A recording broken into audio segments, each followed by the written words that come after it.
from radio frequency and microwave exposure. A copy of a report on these proceedings was included in your agenda, written by Dr. Magda Hattis, who is a leading RF EMR research scientist with Trenton University. Health Canada's Safety Code 6 is in fact just a guideline for maximum exposures to thermal effect RF EMR emissions, and does allow for more stringent guidelines to be adopted by municipalities, provinces, and others. The Federation of Canadian Municipalities has published a news release, which I forwarded by email to each of you yesterday. Municipalities and the wireless industry have forged a joint protocol process, criteria, and guidelines, a review process, a framework for municipal and public consultation, contributes to an effective telecommunications network, and provides the municipality with a framework for making compelling concurrence and non-concurrence statements to Industry Canada. The document is a strong place from which to begin, given the Quebec Supreme Court outcomes. However, at the moment, it lacks teeth for real decision-making to be made on a municipal level. Since McNamee's debacle in Supreme Court, Health Canada has recognized its extreme neglect of the safety of Canadians, and as a result, has identified committee members to review Safety Code 6 with respect to the non-thermal RF EMR emissions of antenna and wireless devices, preempting their regularly scheduled review. You may be asking, what does this have to do with the report brought forward by council staff?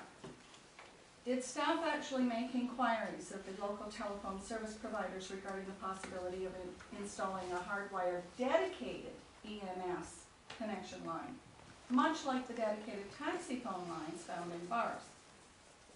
Was the possibility explored installing a radio tower on the beach to strengthen the radio communications of the EMS services when they're responding to emergencies in Port Franks? Radio towers only transmit while they're being used. Once the transmission is completed, the tower stops transmitting. With respect to the beige zone, staff was advised on January the 14th that no zones exist currently in Canada, which represent an area where radio frequency electromagnetic radiation is reduced or absent. The only existing white zone in North America is in Green Bank, West Virginia.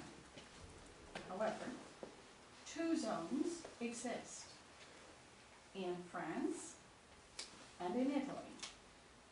And today, Australia has recognized electrohypersensitivity as defined under the health code as a disorder.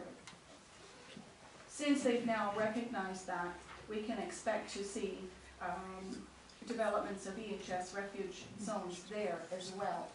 In fact, they are actually looking at awarding compensations to persons who suffer ES. Following the January 14th meeting, the Lakeshore Coalition was asked to define an appropriate name for such an area of designation. After much deliberation, the term which most identifies such an area is an electromagnetic radiation reduced area, or an ERA for short. So welcome to a new era, hopefully Port Franks. The solicitor from whom an opinion was sought by council staff is correct in stating that it is not within the municipality's power to mandate if or how wireless devices are used by individuals.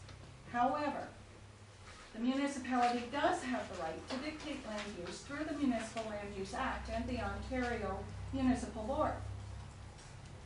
I have personally reviewed the Ontario Municipal Land Use Planning Research Guide, the National Heritage Planning Act, and an overview of land use planning published by the Ontario Ministry of Municipal Affairs and Housing. The documentation provided by Council's solicitor was one that governs Canadian antenna site planning in the U.S. under the auspices of the Federal Communications Commission. It is unclear as to how these affect those sited on Canadian soil. Our Municipal Planning Act takes into consideration the governance of areas of natural and scientific interest, including the land immediately adjacent to and formerly part of the Port Franks Marina. While I am not a lawyer, it is my understanding that the majority of lands in Port Franks are designated under ANC protection, and therefore were submitted by the municipality for approval and signed by the responsible cabinet minister. Would this not mean that our significant ecostructures fall under federal protection?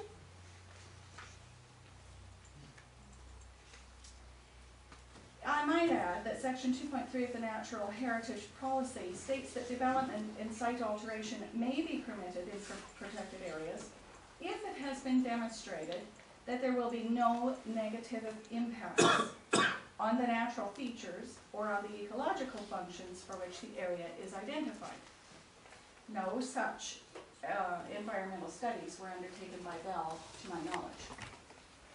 The fact that antenna sightings do fall under federal government, not municipality, should not deter council from eliciting the support of the Federal Ministry of Natural Resources and the Natural Heritage Planning Branch.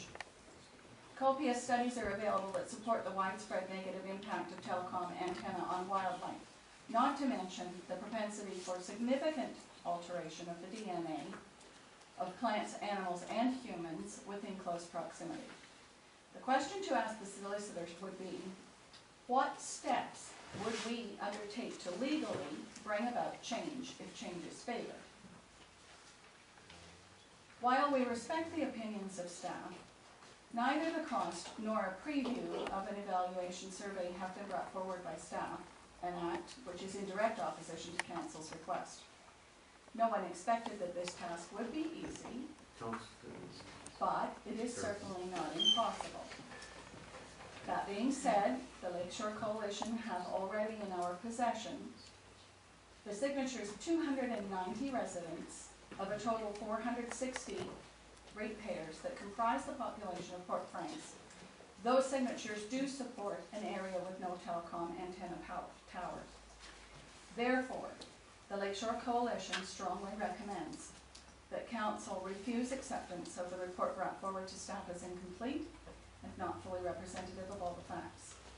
Further, we request that the Lambton Shores Municipal Council petition MPP Monty McNaughton to obtain a meeting for representatives of council and the Lakeshore Coalition to meet with Provincial Health Minister Deb Matthews, and that the Lambton Shores Municipal Council petition MP Bev Shipley to obtain a meeting for representatives of council and the Lakeshore Coalition to meet with Health Canada Minister Leona Aguicac and MNR Minister Joe Oliver to bring forward the health and natural resources concerns of the citizens of Lambton Shores, and to request that a moratorium be placed on the construction of telecom antenna for a period of 5 years to allow guidelines for the non-thermal emissions of RF EMR devices can be developed which reflect the minimum amount of exposures known to cause changes to the health of our ecostructures, sensitive species, and humans. In return, the Lakeshore Coalition is prepared to offer an educational training session for council and admin staff based on research documentation proven by peer review studies in consultation with Dr. Magda Havas, provided that council will mandate staff attend. In closing, sensitivity to electromagnetic radiation is the emerging health problem of the 21st century. It is imperative that health practitioners, governments, schools, and parents learn more about it. Radio frequency radiation and other forms of electromagnetic pollution are harmful at orders of magnitude well below existing federal guidelines, and the emissions from the telecom antenna will have significant impact on Port Frank's unique ecostructures, native species, and the human health. I do have some packages that I will allow Carol to disseminate to all of you that have information in them. I have some other information here that is superfluous to those packages that perhaps can be shared by Carol to all of the members of council through you, Mr. Mayor. Okay. Thank you ever so much. Your presentation that you read there. I have a copy. Copy there for the clerk. Thank Okay. you. Thank you for your presentation. Thank you.